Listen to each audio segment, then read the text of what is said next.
저 여러분이 교도하실 때 제가 먼저 1절 읽습니다. 그러므로 모든 악독과 모든 괴휼과 외식과 시기와 모든 비방하는 말을 버리고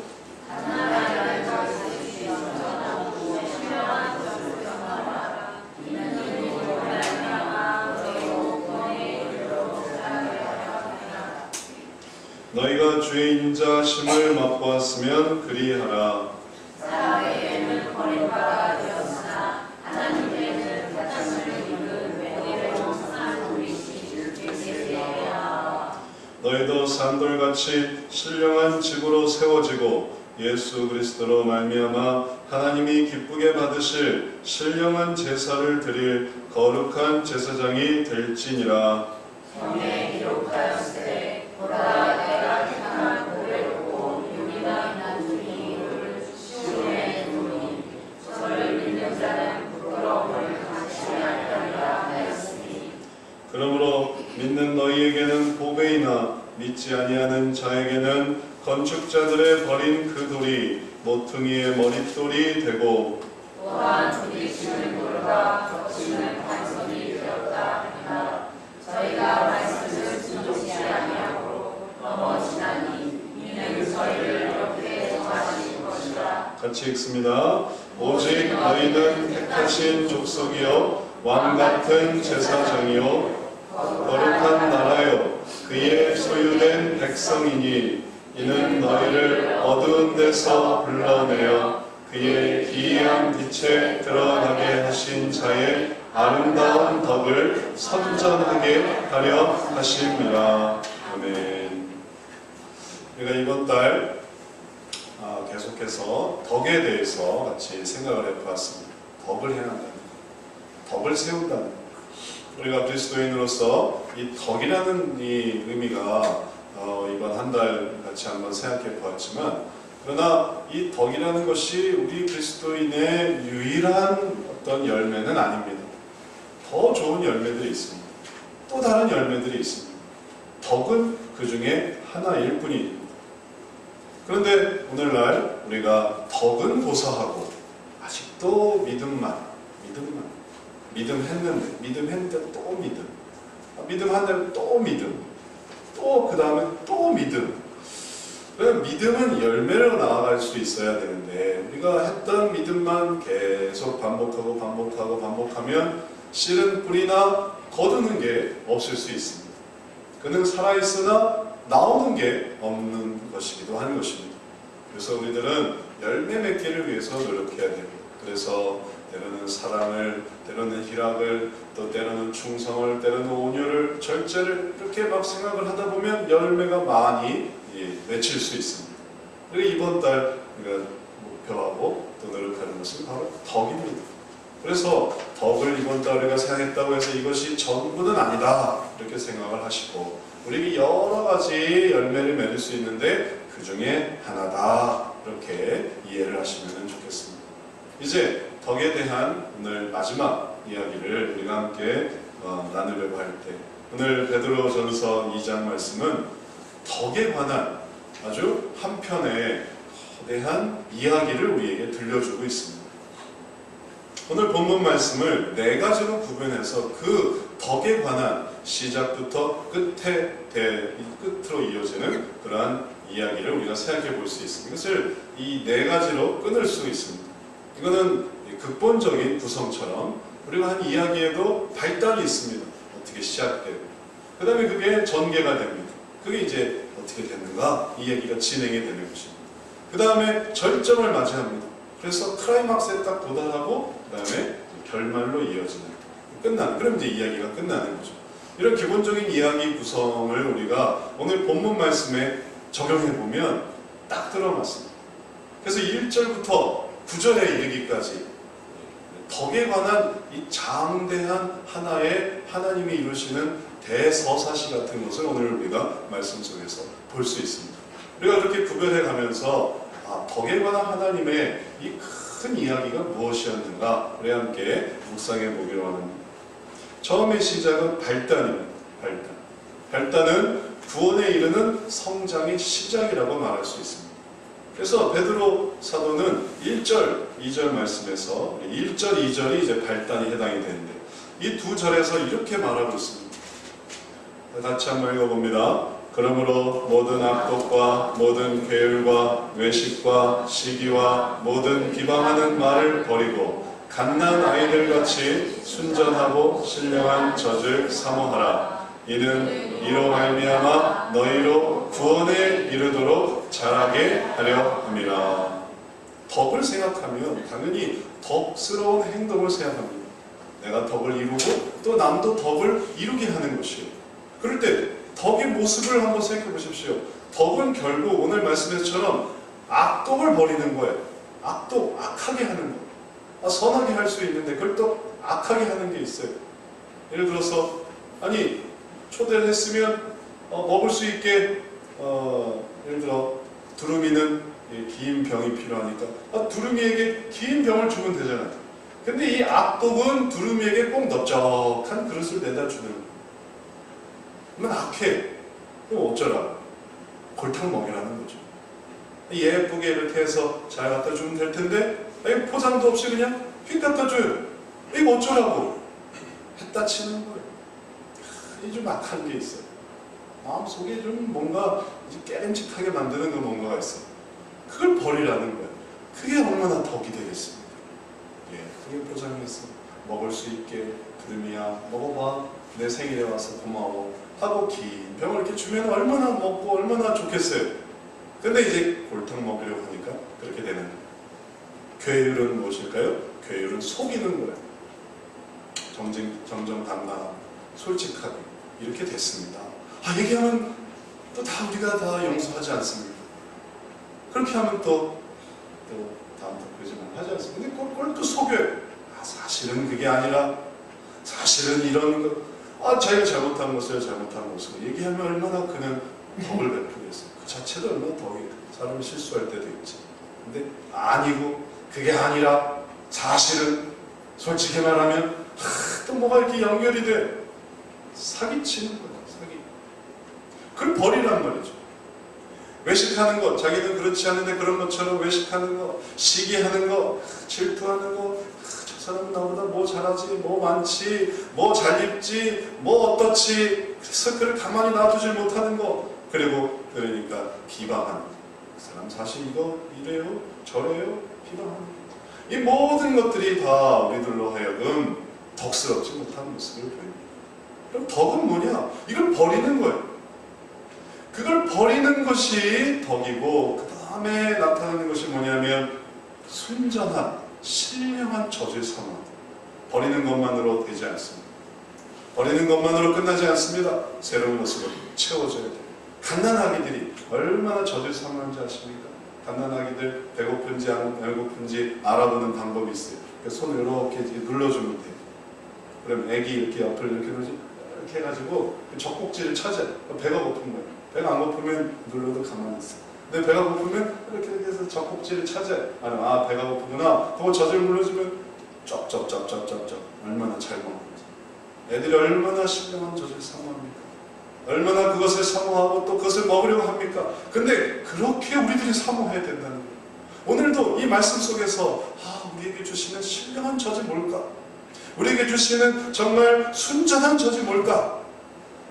여기에 어떤 세상적인 것도 가미되지 않은, 어떤 세속적인 것도 들어가 있지 않은 말씀 그대로 아주 우리에게 아주 그냥 아주 신선한 그것으로 내게 들어줄 수 있는 그것을 사모하려고 할 때 우리는 본문 말씀 그 자체로도 은혜가 되는 거예요. 순전하고 신령한 젖을 사모하라. 이거구나. 우리가 세상 살다가 성경을 펼칠 때가 많지 않습니다. 세상 살다 보면 다 같이 싸우게 돼. 정신없이. 그러나 성경 말씀을 딱 펼칠 때 그러므로 모든 악독과 모든 게을과 외식과 시기와 모든 비방하는 말을 버리고 갓난 아이들같이 순전하고 신령한 젖을 사모하라.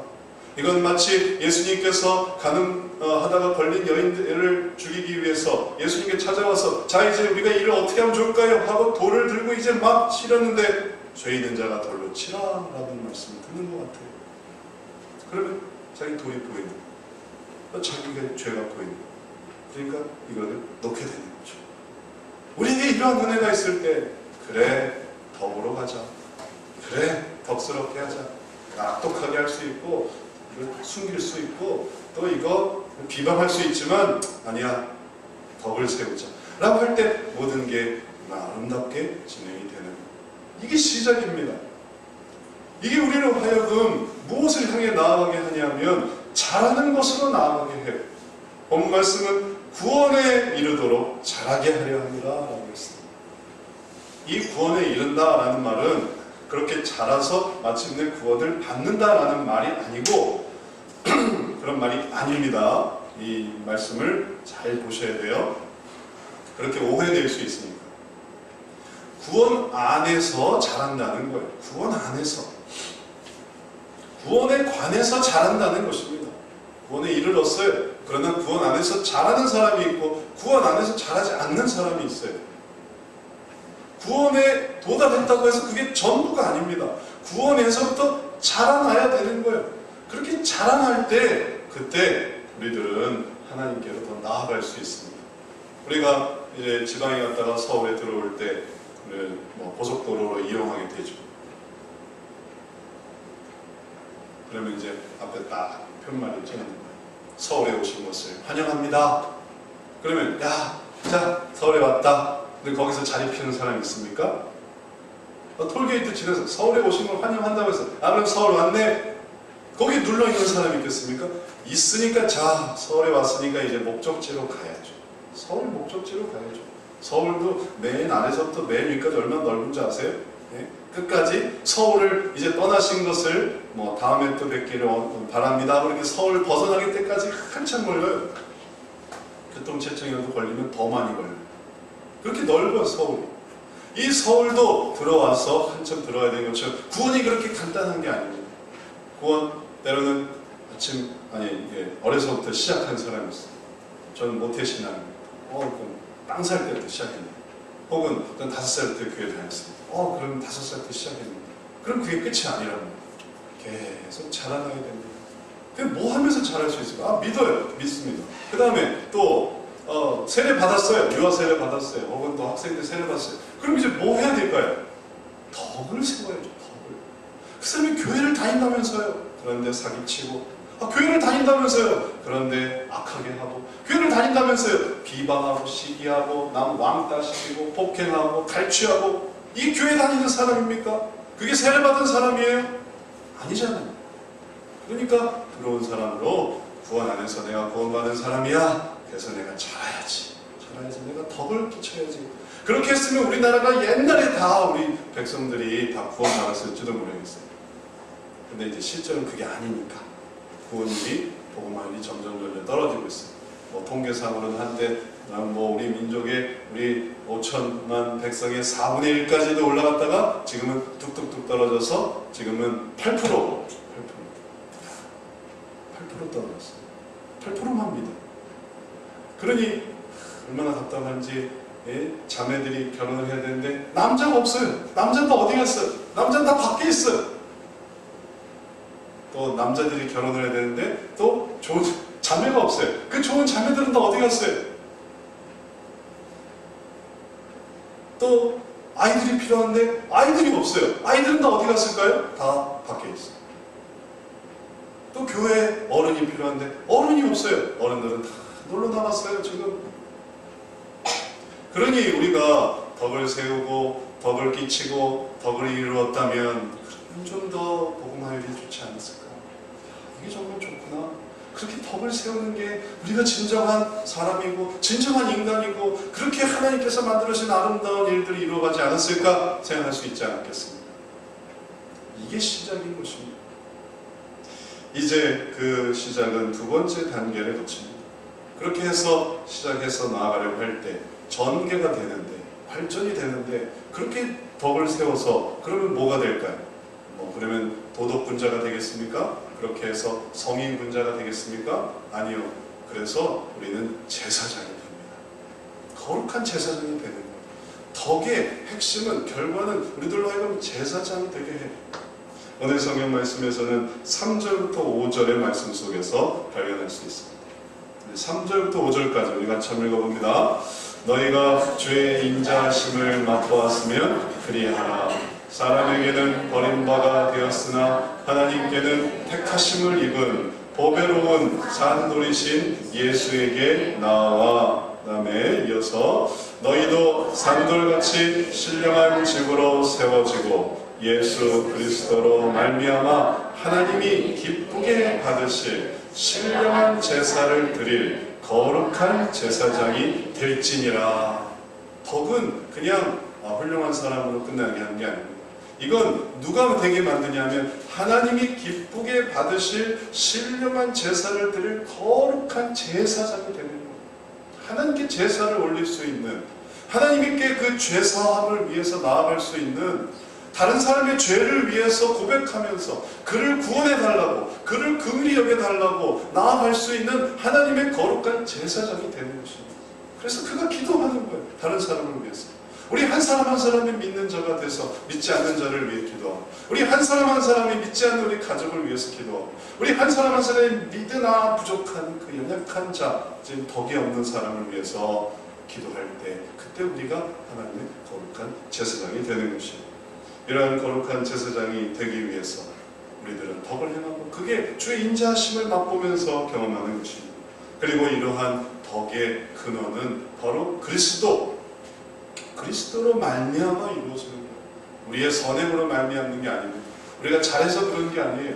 오직 이 일은 우리 되게 하신 그리스도를 보여주는 거예요.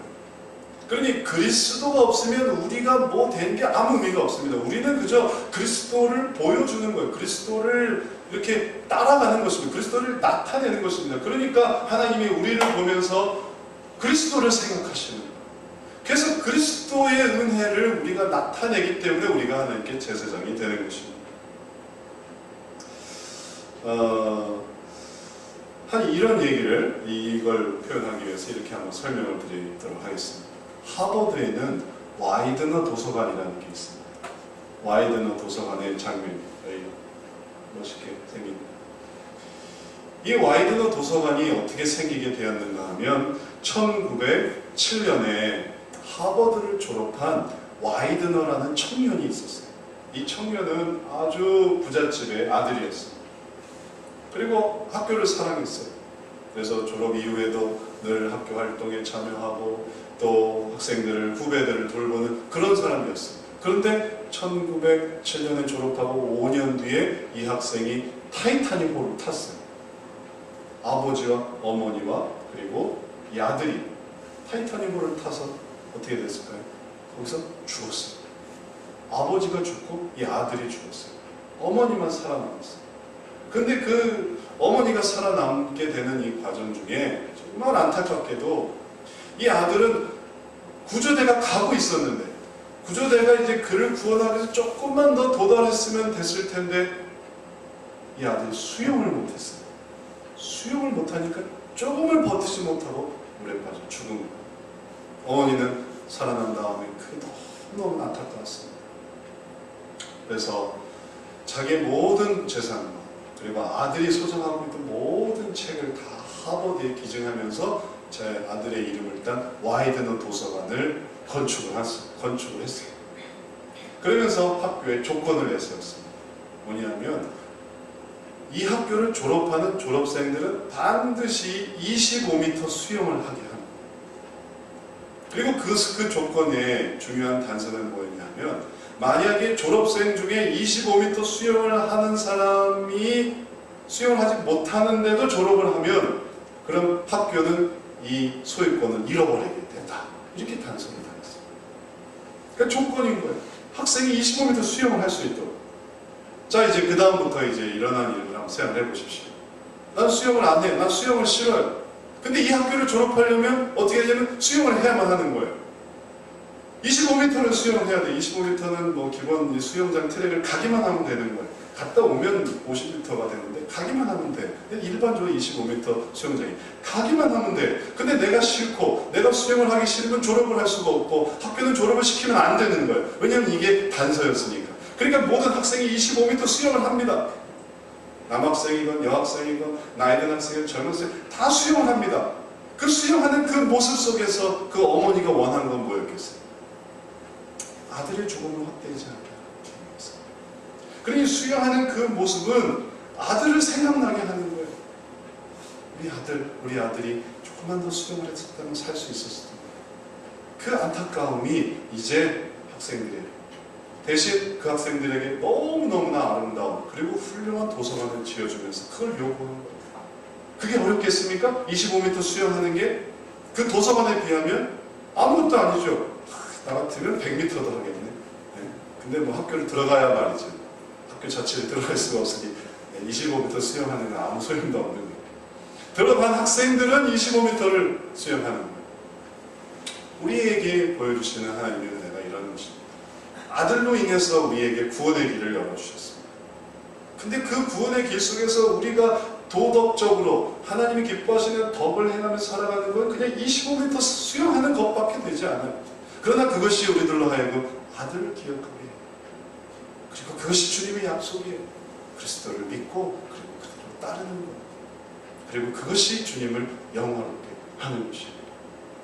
이제 그래서 우리들은 그리스도의 제사장이 돼서 그리스도를 말미암아 거룩한 제사장이 돼서 그래서 우리 스스로도 물을 이겨내고 우리 스스로도 죄를 이겨내고 우리 스스로도 그 죄악 속에 세상이 우리로 하여금 세속적으로 만들어서 모든 악독과 괴혈과 시기와 그리고 이 비방하는 것으로 우리를 채우려고 할 때 우리는 그러면 안 되지 하게 만드는, 그리고 그렇게 하는 사람을 불쌍히 여길 수 있는 그리스도의 아름다운 제사장이 되는 것입니다.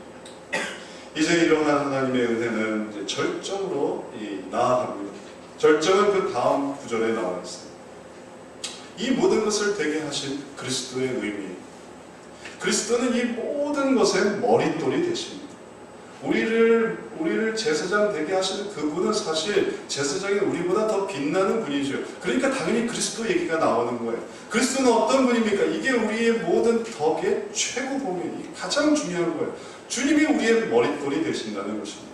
이 머릿돌의 의미를 이야기하기 위해서 베드로전서는 또다시 하나님의 말씀을 재인용하면서 이 의미를 생각하게 하고 있습니다. 우리 6절부터 8절까지 우리 같이 함께 읽어보도록 하겠습니다. 6절 함께 읽습니다. 경에 기록하였으되 보라 내가 택한 보배롭고 유명한 종이 그리스도의 종이니 저를 믿는 자는 부끄러움을 당치 아니하리라 하였으니 그러므로 믿는 너희에게는 보배이나 믿지 아니하는 자에게는 건축자들의 버린 그 돌이 모퉁이의 머릿돌이 되고 또한 그치는 돌과 거치는 반석이 되었다 하니라. 저희가 말씀을 순종치 아니함으로 넘어지나니 이는 저희를 이렇게 정하신 것이라. 오늘 말씀은 이사야를 인용한 것입니다. 또 시편을 인용한 것입니다.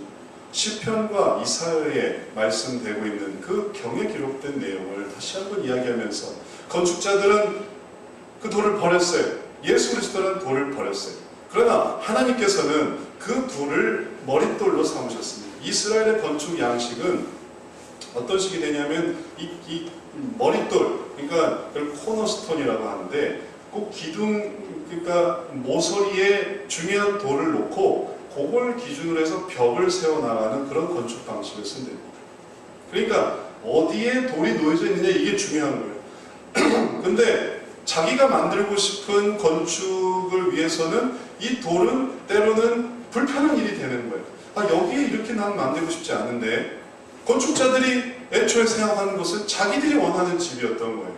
자기들이 원하는 집에 이걸 기준으로 벽을 세워서 구조를 만들어야 된다? 이건 싫은 거예요.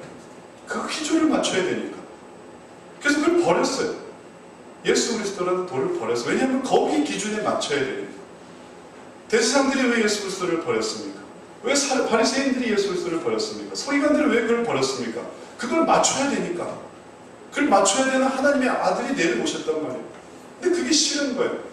자기들이 맞추고 싶은 거예요. 자기들이 중심이고 싶은 거예요. 그러니까 외면했던 것입니다. 그러나 하나님은 그것이 머릿돌이 되게 하셨어요. 그분을 따르는 자들을 통해서, 그분을 따르는 그 은혜를 통해서 주셔서, 그래서 그분이 머릿돌이 되고 거기에 벽이 세워지게 하신 거예요. 이걸 받아들이는 사람은 이제 그리스도를 통한 이 놀라운 이 주님의 집을 지어나가는 사람이 된 것입니다. 앞서 우리가 제사장이 되는 것도 생각해 보십시오. 나를 위해 제사장 되는 것입니까? 내가 높아지기 위해서 내가 그냥 제물만 드릴 게 아니라 이참에 내가 제사장 되어야 되겠다. 교회 다니는 것도 생각해 보세요. 내가 더 높아지기 위해서 그렇게 된 것입니까? 목사도 나는 장로로 만족하지 않아. 나는 목사가 돼야 되겠어. 그래서 내가 내 마음대로 하고 싶어. 그래서 목사가 되는 것이겠습니까? 장로가 그렇게 해서 되고 싶은 것이겠어요? 집사가 그래서 되고 싶은 것이겠습니까? 그렇지 않습니다.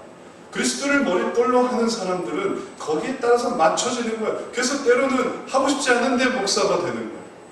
때로는 지고 싶지 않은데 장로의 직분을 지게 되는 것입니다.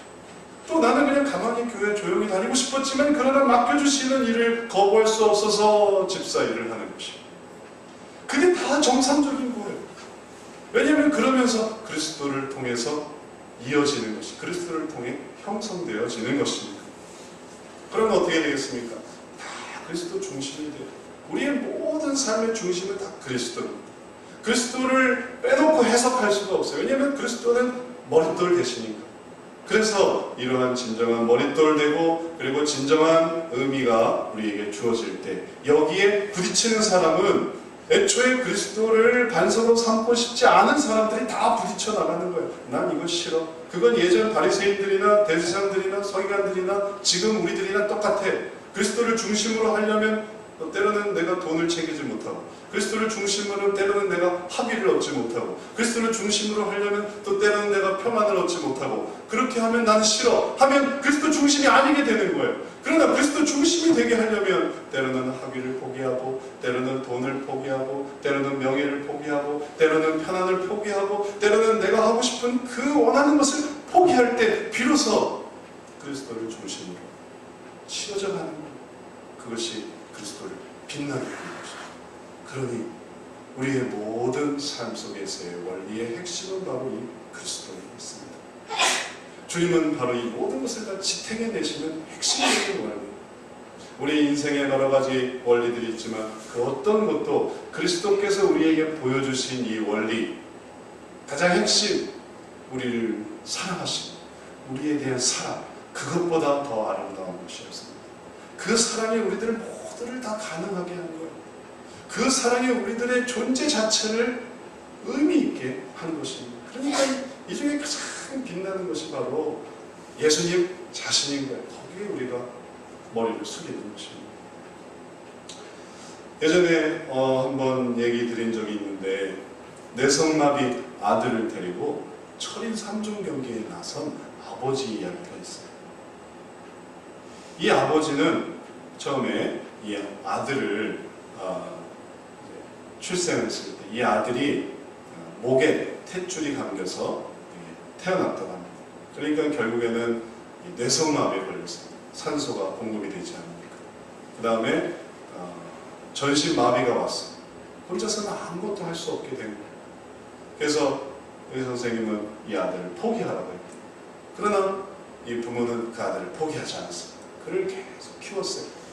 그래서 이제 이 아들이 자라서 이제 어느 정도 나이가 되었을 때 컴퓨터로 내가 이렇게 움직여서 자기 의사를 표현할 수 있는 능력을 갖게 되는 거예요. 근데 처음에 이제 자기 의사를 표현했는데 뭐라고 표현했냐면 달리고 싶다 이렇게 표현을 했대요. 아버지가 그 말을 듣고 아들을 위해서 같이 달린 거예요.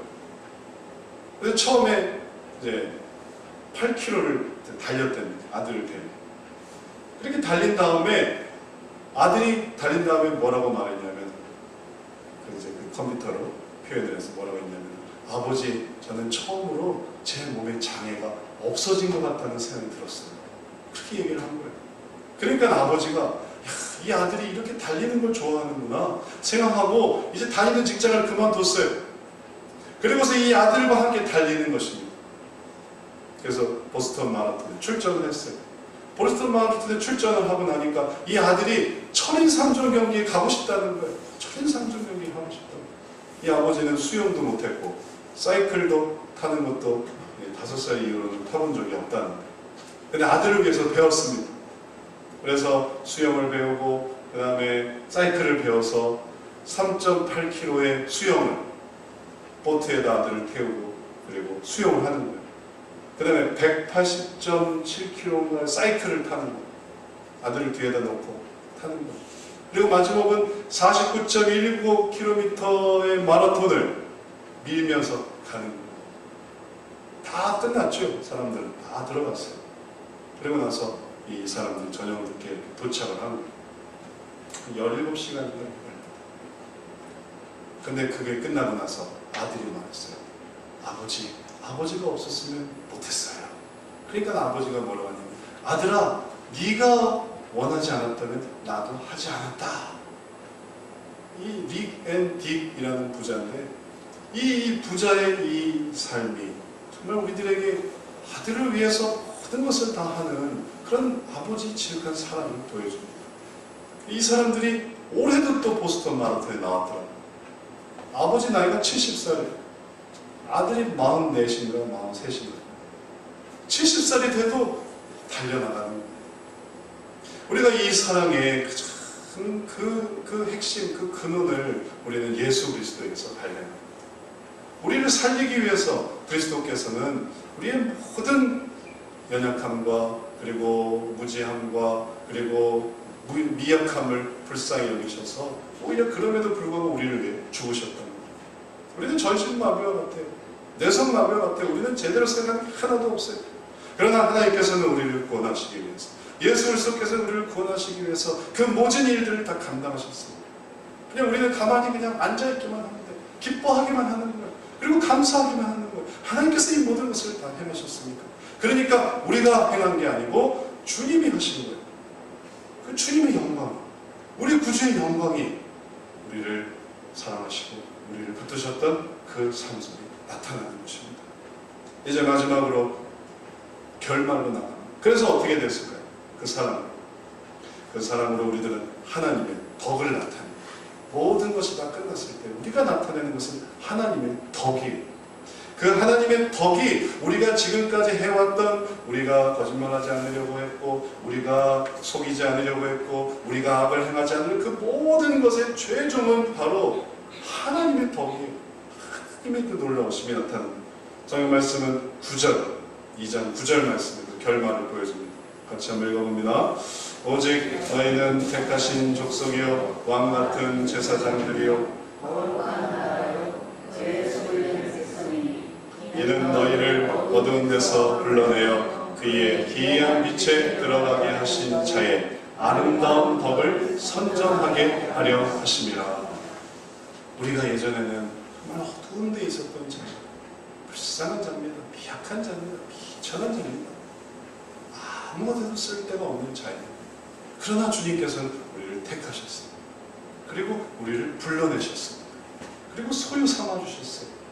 주님의 나라로 세우셨습니다.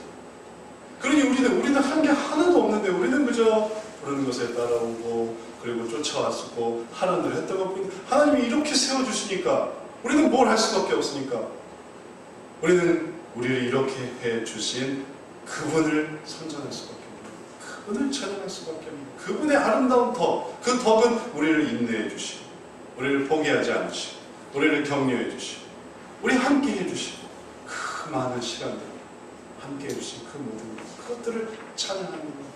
그러니 우리는 주님을 바라보며 주님을 흉내냈고 주님을 따라했고 주님의 진실함을, 주님의 정직함을, 주님의 선하심을 우리는 그렇게 따라갔고, 그러니 이제 그 모든 것의 핵심 그리스도를, 하나님 아버지를 나타내는 것이죠.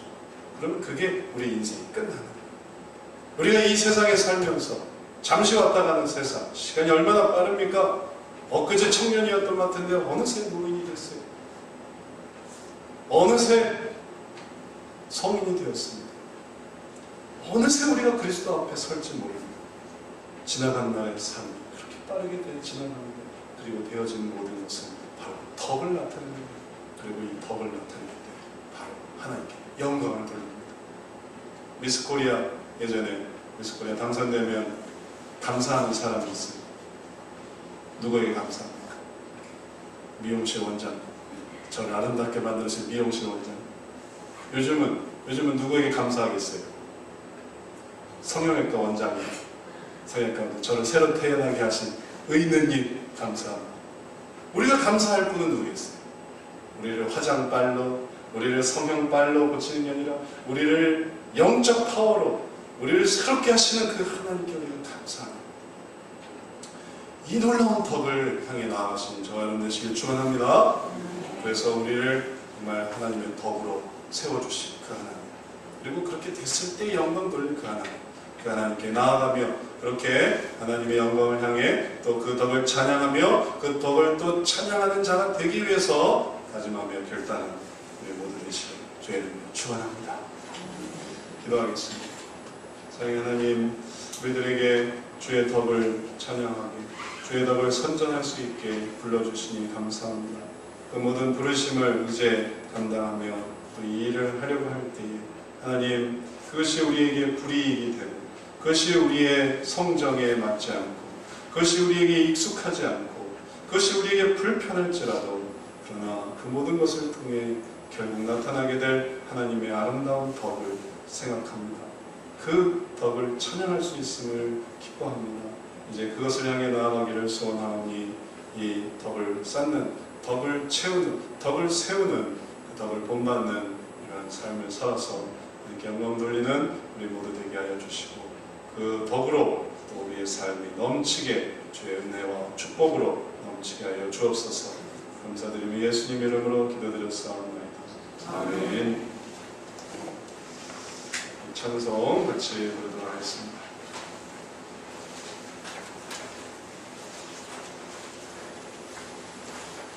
133장